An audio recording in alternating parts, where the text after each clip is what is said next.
Imzuzu ishumi ngaphambi kokubumbana kwehora lesithupha. Umsakazi wakho Ukhozi FM, uhlelo Drive Home Show. Umsakazi ulinda uMr Magic wakasibiya. Namhlanje ngifuna sikhulume ngokuthi run your race at your own pace ebese uyaphikelela.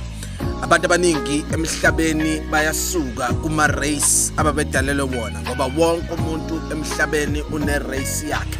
Omunye irace yakhe ukuzoshintsha isimo sasekhaya, omunye irace yakhe ukuzoshintsha isimo sasemsebenzini sasemphakathini.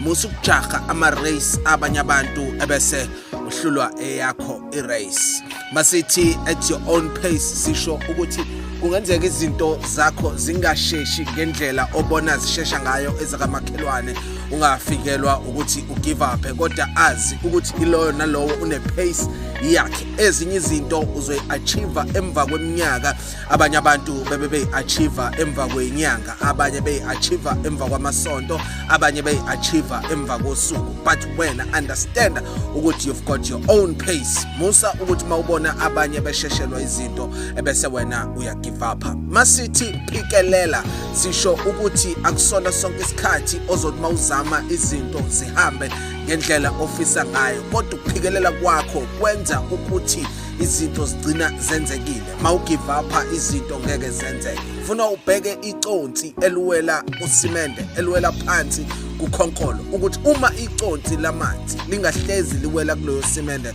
egcineni kugcina kuvuleka imbobo. Bese uyibuza ukuthi leli consi elincane kangaka livula kanjani usimende noma ukhonkolo.